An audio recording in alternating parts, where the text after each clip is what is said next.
வணக்கம். நான் உங்களோட ராஜேஷ். சிந்தைகள் பெரிதாகட்டும். இன்னைக்கு இந்த வீடியோல நம்ம பார்க்கக்கூடிய ஒரு முக்கியமான விஷயம் என்னன்னா, இந்த உலகத்துல இந்த பிரபஞ்சம் எல்லாருக்கும் தேவையான அனைத்து விதமான சௌகரியங்களும் வளங்களையும் கொடுத்திருக்கு. இதை யூஸ் பண்ணி பலரும் மிக சிறப்பான லெவலுக்கு இருக்காங்க. ஆனா மேலும் பல பேர் என்னன்னு சொல்லி கேட்டனா, தான் நினைச்ச இடத்துக்கோ இல்ல தன்னோட தினம் தினம் நடக்கக்கூடிய வாழ்க்கையை நகர்த்தி கொண்டு போறதுக்கோ மிகப்பெரிய லெவல்ல கஷ்டப்பட்டு இருக்காங்க. இதற்கு காரணம் என்ன அப்படின்னு சொல்லி பார்த்தோம்னா, சிந்தனை. கூடுதலான நபர்கள் இல்லைன்னா மிகவும் அதிகமான நபர்கள் என்ன சொல்லிக்கலாம், தன்னோட வாழ்க்கையை பத்தியும் தான் இருக்கக்கூடிய நிலையத்தை பத்தியும் சிந்திக்கிறதே இல்லை.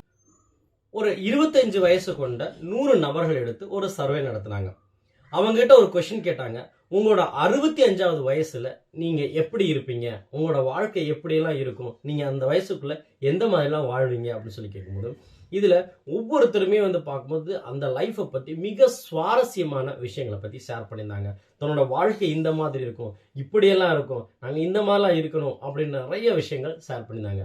அதுவே அவங்களோட 65வது வயசுல என்ன நடந்தது அப்படின்னு சொல்லி பார்க்கும்போது, அதுல அந்த 100 பேர்ல ஒரு நபர் தன்னோட வாழ்க்கைக்கு தேவையான அனைத்து செல்வங்களையும் பெற்று மிகப்பெரிய லெவல்ல பிரபலமா மிகப்பெரிய லெவல்ல இருந்தார். அதுல 4 நபர்கள் என்ன நடந்தது அப்படின்னு சொல்லி கேட்டோம்னா, அவங்களுக்கு தேவையான அனைத்து செல்வங்களையும் பற்றி அவங்களும் சிறப்பான நிலைமையில இருந்தாங்க. 5 நபர்கள் என்ன பண்ணிட்டு இருந்தாங்கன்னா, இப்பவும் வேலை பார்த்துட்டு இருந்தாங்க.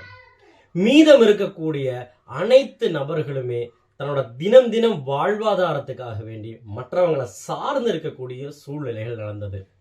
இதற்கு காரணம் என்ன அப்படின்னு சொல்லி அனலைஸ் பண்ணி பார்க்கும்போது, இங்க இருக்கக்கூடிய இந்த 5% தவிர பேலன்ஸ் இருக்கக்கூடிய அனைத்து நபர்களுமே ஒரு சரியான இலக்குகளை நோக்கி செயல்படாம தான் வாழ்க்கை தன்னை சுத்தி இருக்கவர்கள் எந்த மாதிரி இருக்காங்களோ அதே போலவே தான் நடந்துகிட்டதும் அதவே ஃபாலோ பண்ணி தனக்கு ஒரு இலக்கு நிர்ணயிக்காம தினம் தினம் ஒரே விஷயத்த ரொட்டீனா பண்ணிட்டு இருந்ததுனாலதான் அந்த விஷயத்த அடைய முடியல.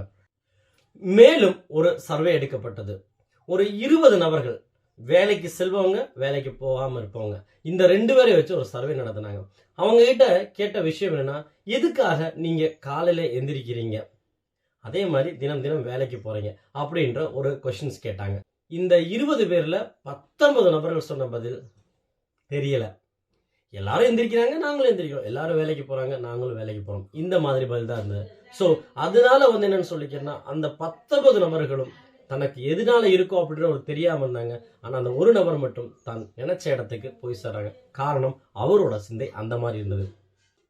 இனி ஒரு உதாரணத்தை சொல்றது மூலமா இந்த சிந்தையை பத்தி நமக்கு விளக்க முடியும். நம்ம எல்லாருக்குமே தெரியும், ஒரு துறைமுகத்துல ஒரு கப்பல் இருக்குன்னா அந்த கப்பல் தான் எங்க போய் சேரணும் அப்படின்ற விஷயத்தை பத்தி ரொம்ப கிளியர் கட்டா அந்த மேப்பிங்ல இருக்கும். ஸோ அந்த கேப்டனுக்கும் அந்த க்ரூவுக்கும் அது கிளியரா தெரியும், அவங்க எந்த இடத்துக்கு போகணும்னு சொல்லி நிச்சயிக்கிறாங்களோ அந்த இடத்துக்கு 100% போய் சேரும். காரணம் என்ன அப்படின்னு சொல்லிக்கன்னா, அதற்கு கரெக்டான இலக்குகளும் போய் சேர வேண்டிய கால அளவு எல்லாமே கரெக்டான முறையில பண்ணியிருப்பாங்க. சோ அதே இது இன்னொரு துறைமுகத்துல ஒரு கப்பலை ஸ்டார்ட் பண்ணி விடுறாங்க. அங்க கேப்டனோ க்ரூஸோ காரியங்கள் யாருமே இல்ல. சோ அவங்களுக்கு கரெக்டான பாதைகள் நிர்ணயிக்கப்படல. சோ அந்த கப்பலை ஸ்டார்ட் பண்ணி விட்டா என்ன ஆகும் அப்படின்னா, கண்டிப்பா ஏதாவது ஒரு பேரலையில பட்டு மிகப்பெரிய விபத்துக்கு உள்ளாகும். ஸோ இதே மாதிரி தாங்க நம்ம மனிதனோட வாழ்க்கை அப்படின்றது, நம்மளோட சிந்தைகள் தான் நம்மளை அடுத்த லெவலுக்கு கொண்டு போகும். நம்ம எதுவாக நினைக்கிறோமோ அதுவாக தான் மாற முடியும். அப்ப இந்த உலகத்துல சில வெற்றியாளர்கள் அப்படின்னு சொல்லி கேட்டா யாரு அப்படின்னு பாக்கலாம், தான் என்ன வாங்கணும்னு முடிவு பண்ணி அதே இலக்கோட போய் அதை அச்சீவ் பண்ணாங்க பாத்தீங்களா, அவங்க தான் வெற்றியாளர்கள் சொல்லலாம். உதாரணத்துக்கு ஒரு ஆசிரியர் பணியில நான் ஈடுபடணும், நான் ஒரு சிறந்த ஆசிரியராக மாறணும்னு சொல்லி ஒரு நபர் அதை நினைச்சு அங்க போய் ரீச் பண்றாருன்னா அது ஒரு வெற்றின்னு சொல்லலாம். அதே மாதிரி ஒரு நபர் நினைக்கிறாரு, நான் ஒரு பெரிய கேஸ் ஸ்டேஷன்ஸ் வைக்கணும், அதுல ஒரு பெரிய வியாபாரி ஆகணும் அப்படின்னு சொல்லி நினைச்சு அவர் பண்ணார்னா அது ஒரு வெற்றின்னு சொல்லலாம். அதே மாதிரி ஒவ்வொரு துறையிலையுமே நான் இந்த இடத்துக்கு போகணும், என்னால மக்களுக்கு இந்த ஒரு விஷயங்கள் நடக்கணும் அப்படின்னு சொல்லி ஒரு இலக்கை நிர்ணயிச்சு அதன் பின்னால பயணிச்சு அந்த இடத்தை ரீச் பண்றவங்க எல்லாருமே வெற்றியாளர்கள் தான் சொல்லலாம்.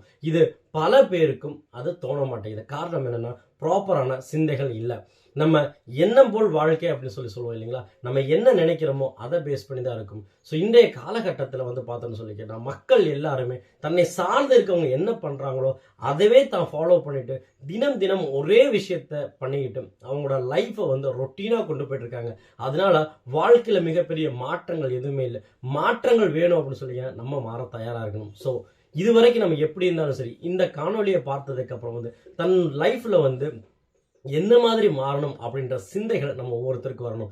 நம்ம என்ன ஒரு விஷயத்தை சிந்திக்கிறோமோ அதை ஒரு இலக்கா ஃபிக்ஸ் பண்ணி, இலக்கு என்பது என்ன அப்படின்னு சொல்லிக்கன்னா அந்த இடத்துக்கு போய் சேரக்கூடிய நேரம் இது எல்லாமே கரெக்டா வந்து தீர்மானிச்சு அதை நோக்கி பயணிக்கும் பொழுது நாம் அந்த தோல்வி அடைஞ்ச 95% நபர்களை போல இல்லாம நம்ம என்னன்னு சொல்லிக்கணும் அந்த வெற்றி பெற்ற 5% மாற முடியும். ஸோ சிந்தைகள் பெரிதாகட்டும். வாழ்க வளமுடன். நான் உங்களின் ராஜேஷ். நன்றி.